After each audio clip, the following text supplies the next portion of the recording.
Jay, a middle-aged bald man with an unhealthy obsession with roller coasters, theme parks, and traveling to theme parks to ride roller coasters. Join me in Cologne, Germany, where I will show just how easy it is to travel to one of the world's most celebrated theme parks, Phantasialand, as well as exploring the heights of Cologne and cash in a golden ticket to a chocolate factory. It's my first time to Phantasialand, but will it match the hype? Is it worth the trip? Do I discover a new favorite roller coaster? Is this place really as good as they say? Let's find out together.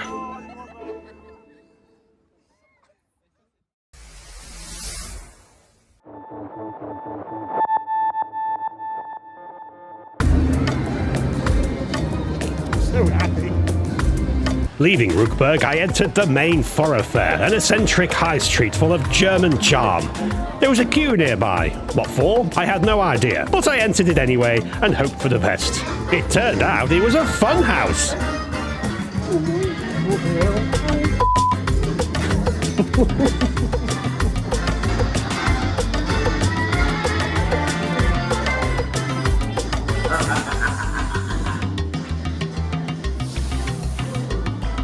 That's trippy.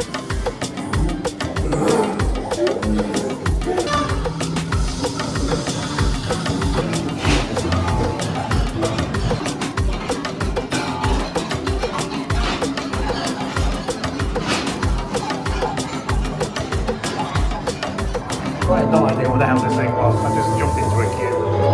Turns out it's a fun house. Full of spinning platforms, obstacles, craziness, mazes, and finished with a big bloody slide down towards its exit. What a fun attraction for young and old alike.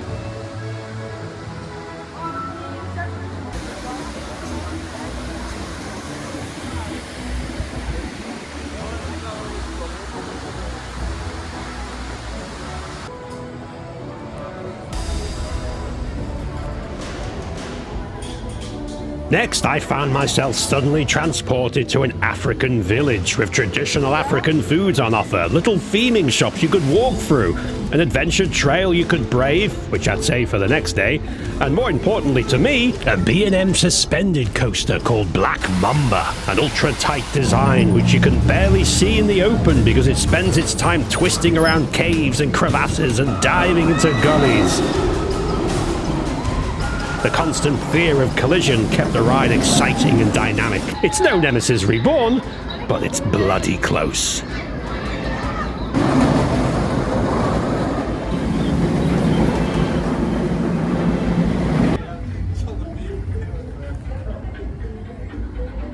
Suddenly, Africa gave way to an American southwestern Mexican type of area, which had a runaway mine train awaiting my departure. A moderate family coaster, I thought, which I needed to do to get the cred.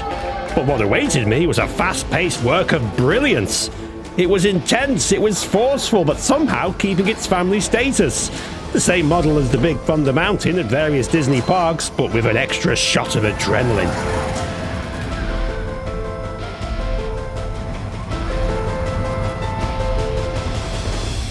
Almost as fun as Fly. What a great surprise. Next, I stumbled into a Nordic Viking village called Klugheim, a stunning area which housed two coasters, one of which being a fun and punchy Vekoma family boomerang called Rake,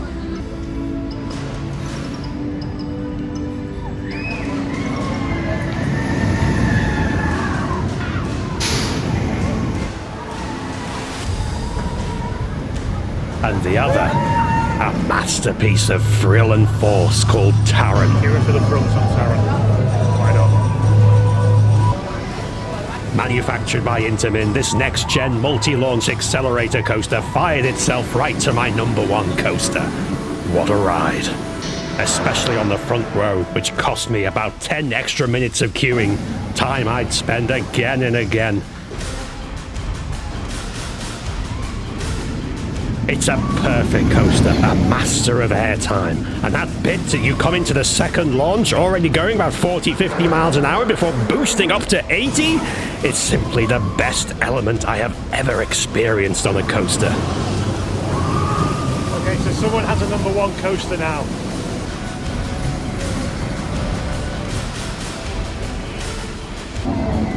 Oh yeah, seriously. The first 2 times on Taron, front row both times. On single rider, they gave me the front row again, and it is the best ride in the world.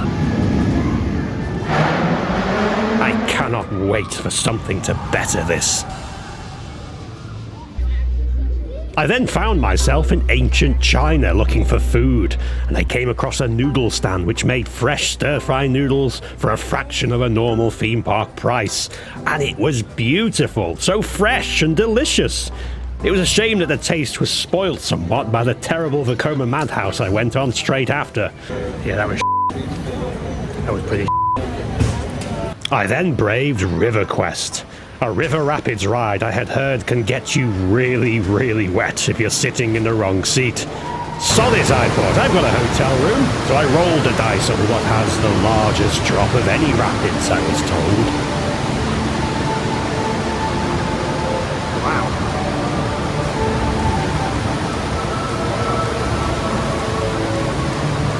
Look at this for a queue. This is awesome.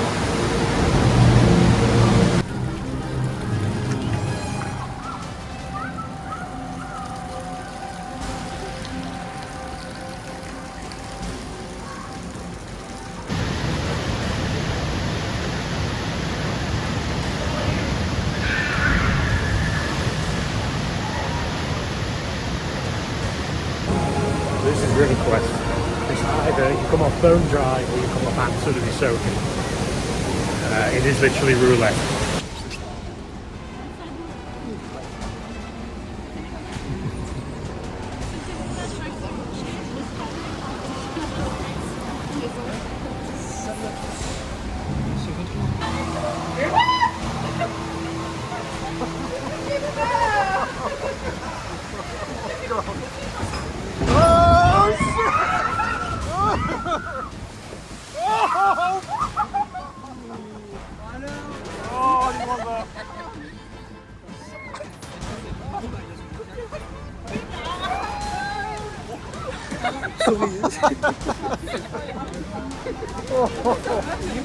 Oh.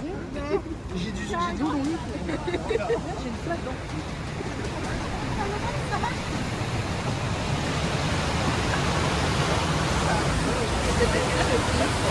First drop, soaking.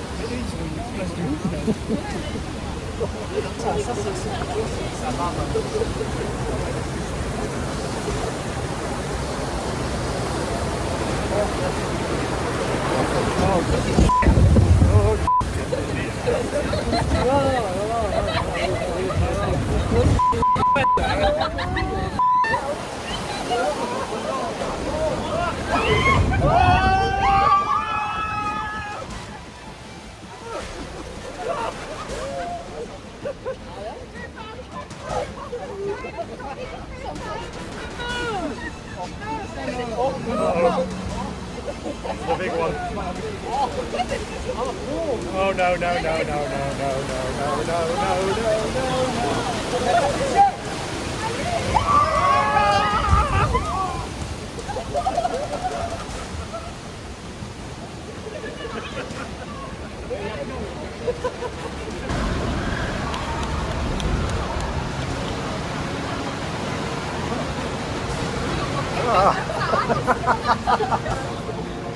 That was good.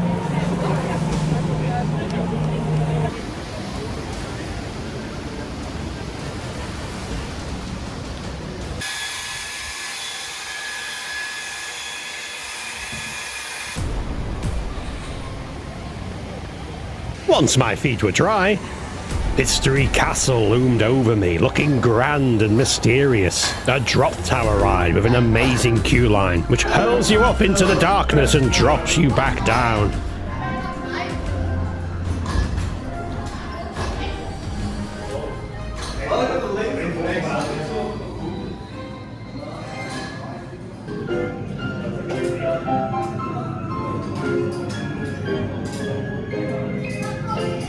It's the queue line. This queue is better than most walk-through attractions.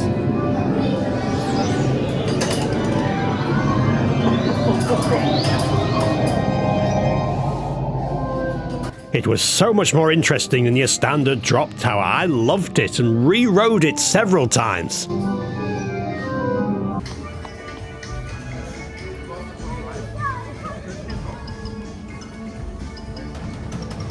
I then headed into a whimsical kiddie area with numerous flat rides and a building which contained a dueling Mara spinning coaster.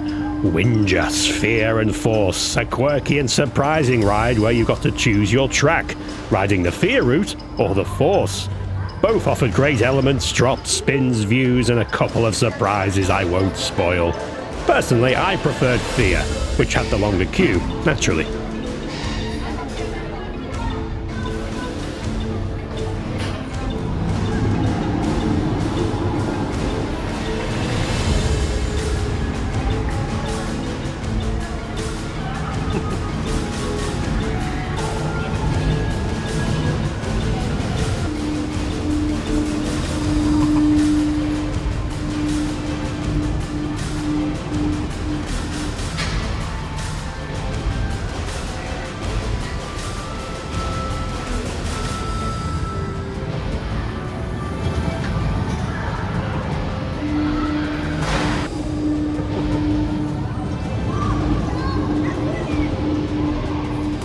An interesting fact about Phantasialand is that they allow dogs. But for some reason, the dogs are not allowed on the roller coasters. I then joined the queue to an interesting looking indoor coaster called Crazy Bats, a VR coaster which I was very skeptical about, and lo and behold, it was crap. The VR didn't work, as it often doesn't, and left me feeling frustrated as it had the biggest queue in the park. I did re-ride it later, but without the VR headset, and it was a much better experience.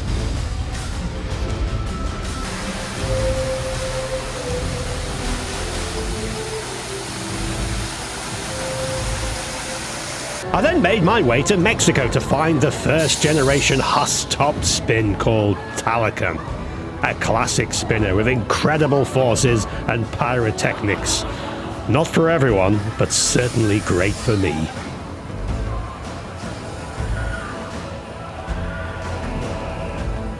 Unfortunately, the world-class log flume Chapas was down, so I'd have to wait and try my luck tomorrow.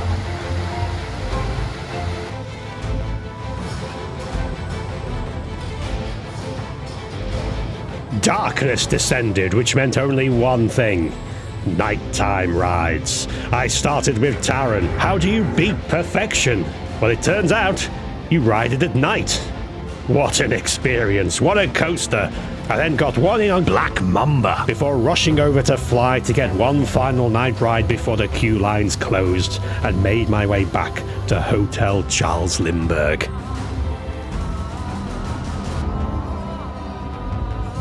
That is the best day I've spent in a theme park, at least by myself. Absolutely sensational. The room was an aeronaut cabin with 2 single beds and a bathroom. There wasn't much to it, but as a piece of theming, it was amazing.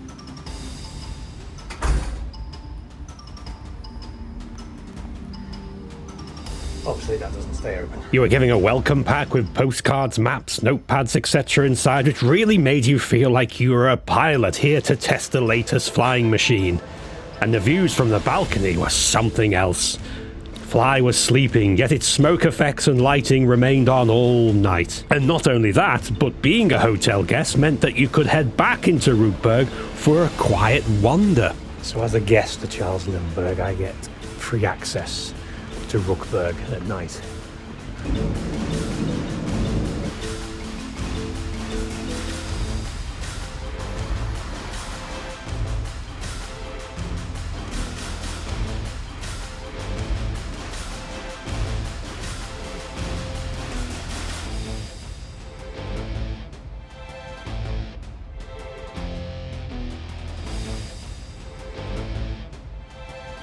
But I mean, God, look at this.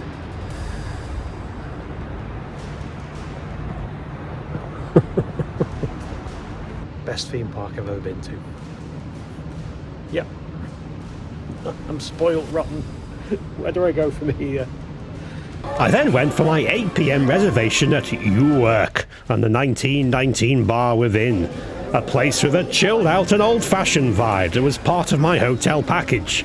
Not only do I get breakfast in the morning, but I also get a 3-course meal in the evening. Although alcohol you pay extra for. I went for the meat parcel things to start, which were nice, but I could have eaten 2 or 3 more portions of. Then I opted for a make-your-own steak sandwich dish. This is not what I ordered, but I'll eat it. Despite me ordering something completely different, although I enjoyed it very much. And I finished with a cinnamon apple ice cream thing, which finished the meal very nicely. Wer glaubst du, hat das Wort an den Baum gemalt? The next day, I awoke to another beautiful day in Brule. I had an early reservation for breakfast. In fact, I was the second table in. Breakfast was a good selection of cooked and cold food, cereals, pastries, French toast, fruit, yogurts, tea and coffee. Food was served in mugs and pans, which was quirky. A good start to the day. We've got a front row on fly. Oh, that's the way to do it. Front row. It's worth the queue, trust me. After checking out and putting my bag into storage, I headed back into Rookburg for my early morning flight. Today was about mopping up the rides I'd missed yesterday and re-riding everything else. I headed over to a dark ride about mice and chocolate. A family dark ride shooting thing where you had to shoot all the pesky mice who were trying to steal the chocolate? I didn't really know, nor care, but it was cool and quirky. I then went back to Winge's Fear and Force and took advantage of the strange flat ride they had in the middle of it that gave great views of the ride. It was fine, it was a platform and went up and down, and that's all it did, but it did it well.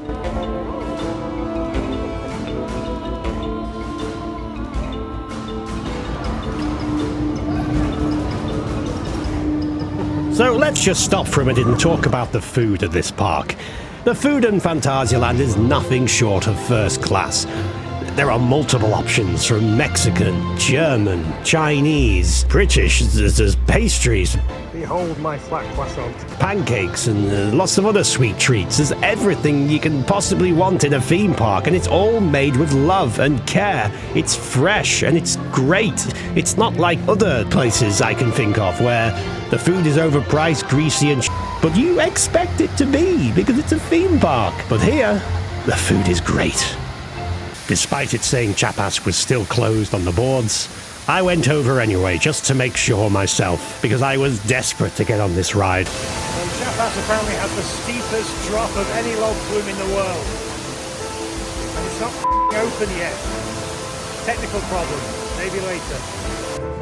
I then headed back to the Chinese area for another ride I had missed the day before, and that was the Ghost Train. Yes, the Ghost Train. Assuming there's some kind of evil coming. Something.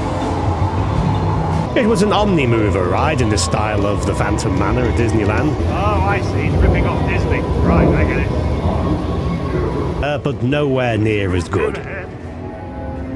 Bit of Pepper's Ghost going on down there. I think he's calling me a There's a ghost on my lap. But it did offer 10 minutes of sitting down, which you could look at some animatronics doing things. I then headed back to Africa to start the Adventure Trail, a new addition to the park where you simply follow the trail. Sounds simple enough, doesn't it? But no, it turns out it's a bit of a challenge.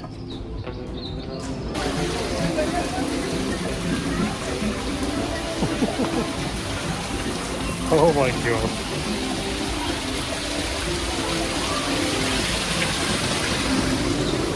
I think I need 2 hands for that. I can either film or do this properly. Maybe I shouldn't film.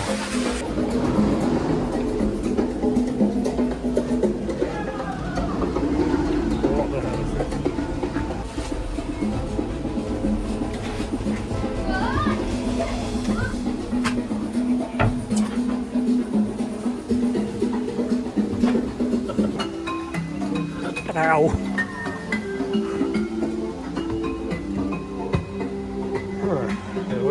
closed. That would have been cool. Oh,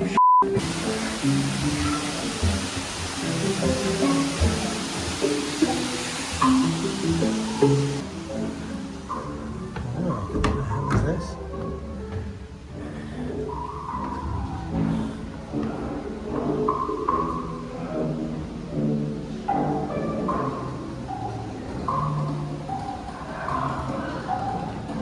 what is this? Why is it here? What purpose does it serve? Well, being in Phantasialand, you are on an adventure, so you are obligated to take any strange path that you see and see where it leads. And this one led to fun.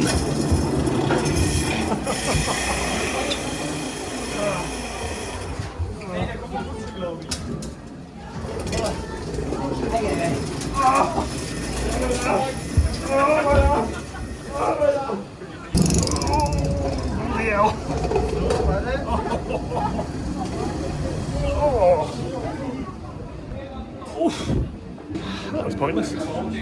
So how much did this actually cost me? Well, you'll have to include 2 days in the park, a 3-course meal, a breakfast, obviously a night in the hotel, and 2 fast passes on Fly. £168. Now bear in mind this is November and this is before the winter season starts. But still, this is an affordable place to come. Add to the very, very cheap Ryanair flights that only take 90 minutes to get from Manchester and something similar I'd assume to get from London. It could be a very reasonable place to come. Just consider that the flights only take off on certain days, so you may have to have buffer hotels on either side of your visit like I've had. So, to summarize my time at Phantasialand, I can only say this.